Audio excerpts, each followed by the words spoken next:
Okay, so today we're going to go over a very new chapter. We're on our new chapter, chapter 5, and we're starting the geometry half of our class. And so, geometry is such a huge topic. There's a lot of really good things that you will get out of it. For those of you who have issues, like imagining, like if I said, "Hey, can you point to?" and it doesn't matter because we're all in different spaces, and so when you point in a specific direction, I wouldn't be able to do this. But like if I said, "Hey, can you point to?" and I'd say like the In and Out, and I'd think about where In and Out is, and I'd be like, "Oh, it's that way." Right. And so if you have an issue pointing in that direction, then geometry will help you get better at that. So that's called spatial reasoning, and it'll help you give direction. And so what we're doing today is we're going to be talking about 2 and 3D objects and how they are related. So this lesson's called Any Way You Slice It. By the end of today, you will be able to identify shapes formed by slicing a solid with a plane. Slicing a solid. So when we say solid, we're just saying a 3D object. So here, that's why we have a picture of a pie. And it was sliced by a plane, also called a knife, right? And how those two interact together, that's what we're talking about. And it says, how can I visualize the slices formed when a solid object, such as a cube, a sphere, a pyramid, is run through a meat slicer? Okay, so think about that. You're like, what? So if I did little cuts, like in different angles of a cube, a sphere, or a pyramid, would we be able to get certain shapes?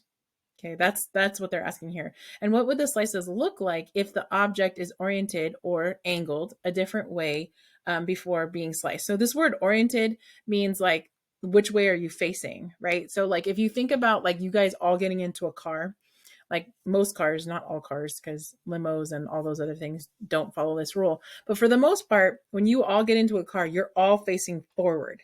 So that's that word oriented. So if you've never heard this word used in this context, that's what it means, facing the same way, right? So if we were in class and some of you guys were facing the windows on the west wall, and some of you were facing the front board in the south wall, and some of you were facing the east wall, those orientations are all different. Do you guys all see that? So my son one time made this comment. He's like, Mom, I think all houses, their front door is either facing north or south. Okay, can you think about that really quick? All houses are oriented so that their front door is either facing north or south. And so I thought about it for a second. I said, oh, I think I understand. I understand why he said that. Okay. Then I also said, okay, but you're thinking about streets that are running this way. So, like, think about streets that are running like east and west. Their front doors are facing north or south. Does that make sense? But if you're talking about like a street that was going north and south this way, then their front door is either facing east or west. Does that make sense? And so oriented means that. So if you look at your house or maybe your apartment compared to the orientation of the apartment or the house across the street from you, those are oriented different, right? All right, we're going to move on. Okay, so here, and then here. So it says students in Miss Denton's class were given cubes made of clay and asked to slice off a corner of the cube with a piece of dental floss. In case you don't know, dental floss is a really good slicer for things like Play-Doh or even like certain cakes. In case you're wondering, like, how do they get it so that no icing comes up off of it? Sometimes they use non-flavored dental floss. Okay, so Jamal slices his cube this way. Boop. So can you imagine what this piece actually looks like? Can you imagine what that piece actually looks like? Yes, slicing watermelon, exactly. Versus Jabari slices the cube this way. So both of them were following directions. One of them sliced a corner, and one of them's a corner of the whole cube, and one of them sliced like a whole section of the whole cube, like this. Which student, Jamal or Jabari, interpreted Mrs. Denton's instructions correctly? So this is your opinion. Go ahead and tell me what you think in the chat.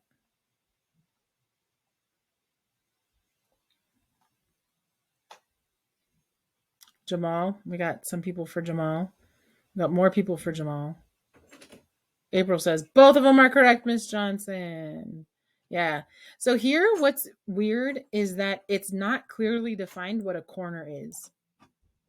Like if I said, oh, can I have a corner of that?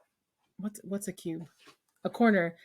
Some people think this is a corner, and some people think this is a corner, and both of them are right. So for those of you who said Jamal, you're right. For those of you who said both, you're right. This is not one of those times that I'm giving everybody's right. But this is one of those things. So the reason why this is a little bit ambiguous is because in geometry, we don't define the word corner, right? There's not something that we will definitely call, oh, this is a corner. Because technically this whole Jabari is thinking that this whole side right here is the corner. Like if I told you guys, go stand in the corner, like I would never say this, but let's just pretend.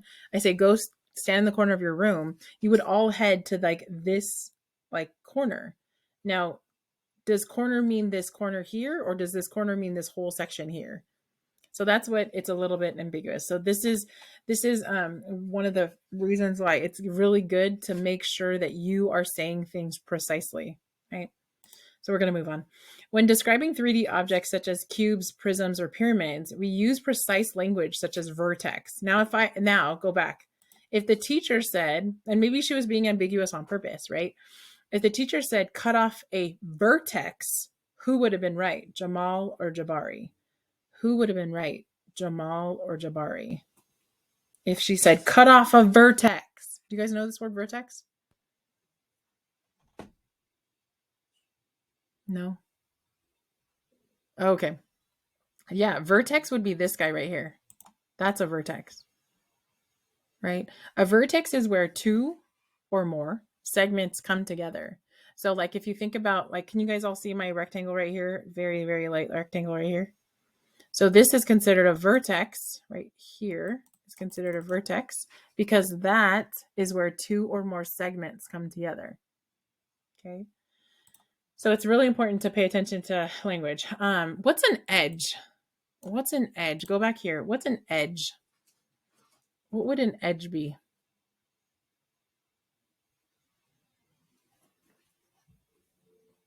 So an edge is this. Let me change colors. This would be an edge. So if I said, hey, don't hit your head on the edge of that table, right? Like when my youngs were youngin', my littles were little, right? I would say, be careful of the edge of that table, right? This is the edge of the table. Like this is an edge, or perhaps this is the edge. It's where two faces come together. Where two faces come together. And you guys are like, what's a face? What's a face? So if you think about a 6-sided cube, also known as a die, each of the sides, 1, 2, 3, 4, 5, or 6, right? Those are called faces. And that's what it's going to mention next. Or face. Refer to the different parts of an object in order to avoid the confusion that words like corner or side might create, right? So if I said here, I need you to cut off a side. Do you see how confusing that is? Ms. Johnson, do you want this whole layer right here? Like where the one dot is? I don't know. I'm pretending that this is the one side of the die. Do you want that whole slice? Is that a side? Or are you talking about like this edge right here, right? So we don't use words like side or corner because they're confusing. We use words like vertex, edge, or face. A cross section is the face. So it's the face formed when a 3D object is sliced by a plane. It can also be thought of as an intersection of a plane and a solid. So go back to your piece of pie, right? So this is like, can you all pretend that we're not just looking at the top of the pie, that we're actually looking at the slice of the pie, right? From the side. What shape is this? If I took a cross section of this pie, this slice right here, and I showed it to you and I picked it up and here it's on the plate and I showed it to you so that you guys are looking at the lateral side, the lateral face of your pie, what shape is that? What shape is right here?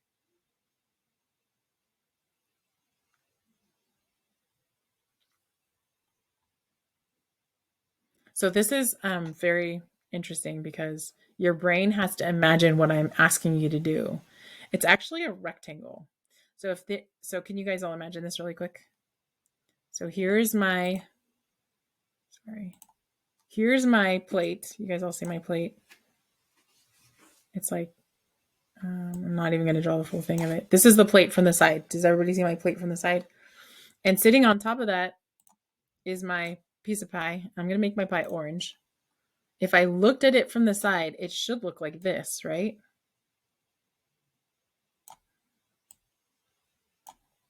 Right? So imagine this slice right here. Like, I want to look at this face right there. Does everybody see my rectangle? Okay, if you don't see the rectangle, don't worry. It's going to get there. Okay, now I see why you guys said triangle. A lot of you said triangle because you see this piece, right? This is my triangle right here, Miss Johnson. This is a triangle. Technically not called a triangle. If you want to know the correct word, it's called sector. Sector is it's just like it says. It's a section of a circle. So like pizza slices technically aren't triangles. Technically they're sectors. Now, if I walked up to you and I said, "Hey, can I have a sector of that pizza?" All of you would look at me like I was crazy. But we use everyday words to describe stuff, so we're going to be better at using geometry words to describe it so that we're not confused when we're sitting there. Does that make sense? Does everybody kind of see my slice of my pie? So if I was to draw a 3D image of my pie, again, Miss Johnson is not the best at drawing 3D images of pie.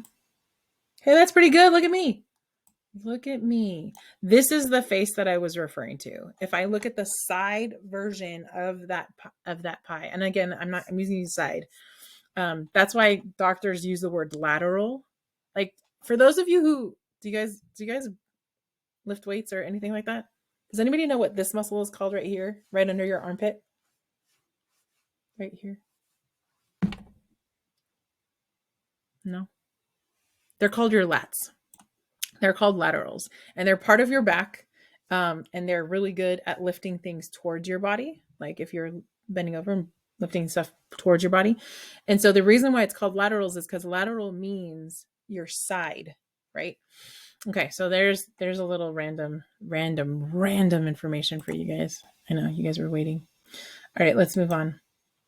So it says, I kind of don't want to erase my beautiful 3D image of my picture of pie, but it's gone. All right.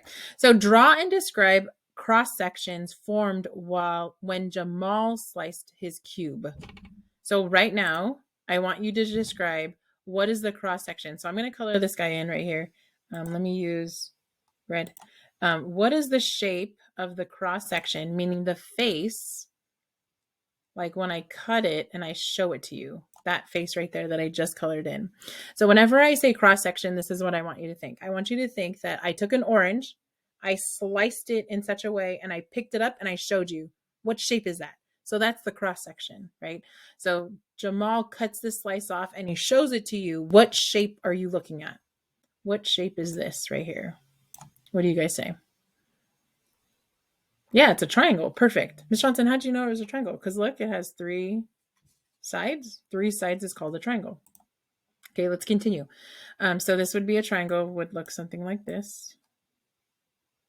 So draw and describe the cross section, what Jabari did. So I'm not going to show you this one. You're going to go back a couple slides and you're going to look at Jabari's cross section. You're looking at Jabari's cross section.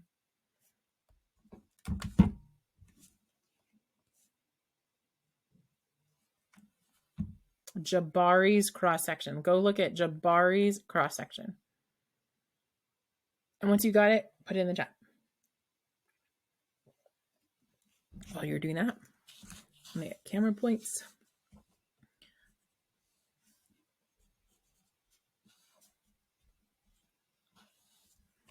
Thank you for sharing your faces with me. I think it's important.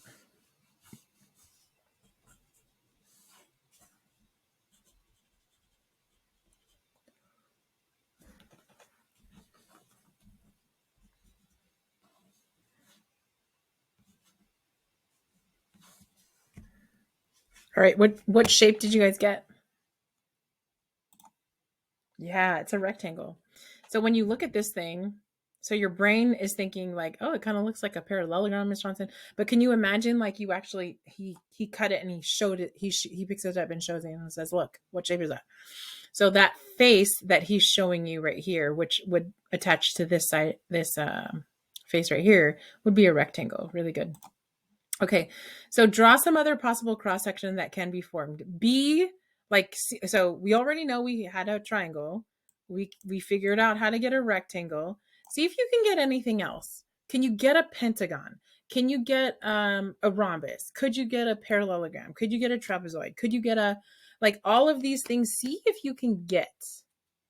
Okay, see if you can get by changing the angle at which you're cutting this thing, right? So Jabari went this way with it, whoosh, right? He went whoosh. And then, no, Jabari did this way. Sorry, my bad. Jabari did this way. Jamal did this way. So what are you going to do that is going to give you a different shape? Now, certain shapes cannot be gotten from a cube, no matter how you cut it. Okay, we're saying one slice. Say, for some of you are like, but can't you just like carve the heck out of it and like make someone's face? Yes, but that's not technically called a cross section anymore, right? That's completely different. A cross section is one cut, one cut. So go after one cut and see if you can get a different shape besides a triangle and a rectangle. Then when you get that shape, see if you can go after another one.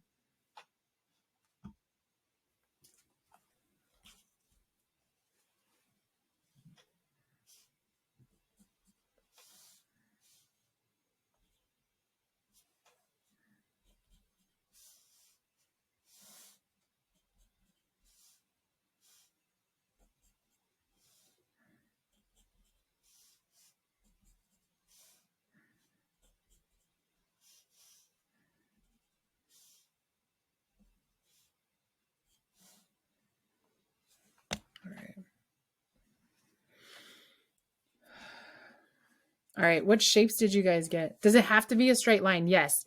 You are using like one piece of dental floss to cut it or a knife. Someone said they can get a square. Do you guys agree? Can you get a square? Yeah. It's almost like, pretend this is a big old block of cheese and you just went after this whole slice of cheese right there. So just one slice, good. So square is good. Here, let me type. We can get a square. So that slice would have been perpendicular to the floor, to the floor. And then it's parallel to one of the faces, right? Okay, what else? What else shape can you get?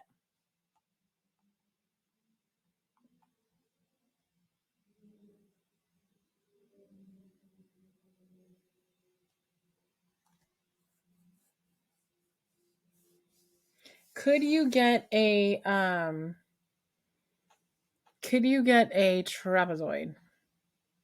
Trapezoid is one set of parallel lines. Could you get a trapezoid? Could you get a pentagon? Did you guys find a pentagon? It's really hard. If we were in class, I would give you guys all Play-Doh cubes and be like, try to cut this thing so it gives me a pentagon as one of the cross sections. So I'm going to leave that to you so we can move forward. So the question is, could you? Not you can. Does that make sense? So here, what type of quadrilateral is formed by the intersection of the plane passing through diagonally through opposite edges of a cube? This word opposite means exactly what you think it means. This is opposite of this. Does everybody see that? So opposite edges of a cube. Okay. So what shape is this right here? What shape is this? This green cross section. Yeah, this is still a rectangle. And how do you know this is a rectangle? So now we're going to get into so as soon as you guys tell me something from now on, you're going to hear me say, okay, how do you know? How do you know? Okay. So if this is a rectangle, prove it to me. So number one, Miss Johnson, I know that this side is congruent to this side and that this side is congruent to this side. Okay. And I say, okay, that's just a parallelogram. How do you know that this is a 90-degree angle right here? How do you know that this is a 90-degree angle here?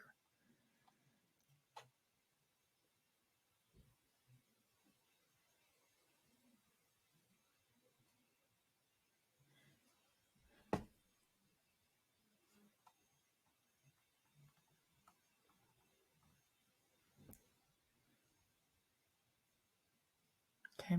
Another way to prove it is this. Tell me about this. Oh, let me go a different color. Tell me about this side right here. What do you know about this opposite side and this opposite side? What do you know about them?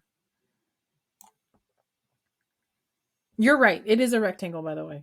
But you'll see me ask you questions all the time, and you'll be like, what is she talking about?"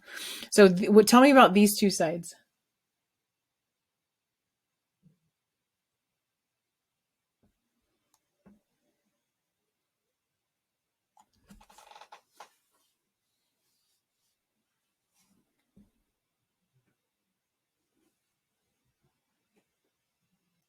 So, yes, they won't touch each other. What is that called? What is that called in geometry land?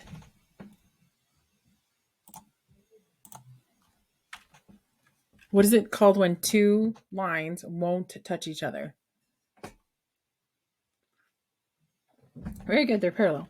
So we have parallel, opposite. And you told me they were congruent, so congruent sides. So the way we mark that they're congruent or parallel, sorry, is we put little arrows on them like this. I do one little arrow. Sometimes you'll see books do this. You guys remember these little arrow symbols? That means parallel. Parallel means that they're on the same plane, but they will not touch. They're on the same plane, but they're not going to touch. So because these two are both congruent and parallel, and because these two are congruent and these two are perpendicular, this line, this green here with this, these two are perpendicular.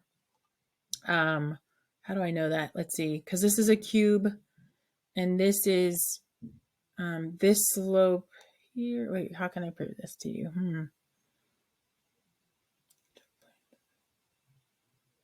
So these two, let's see, this.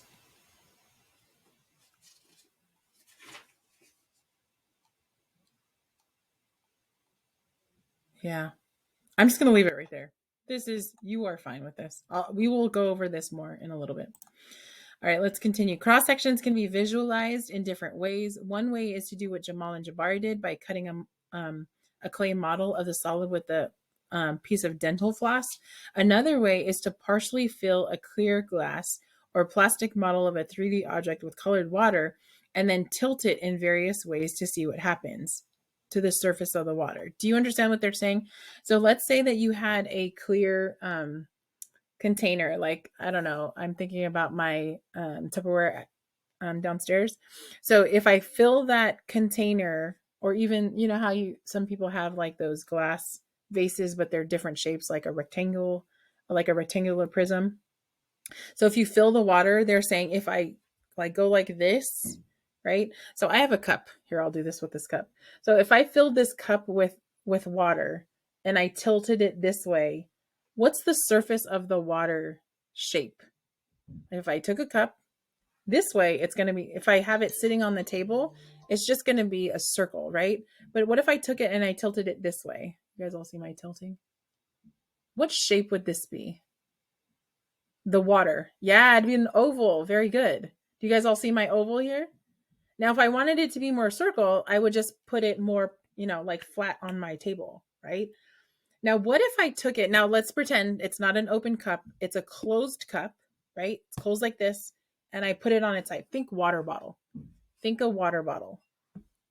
What shape does that kind of look like? Most like. If I take a water bottle, I don't have a water bottle. I have a candle.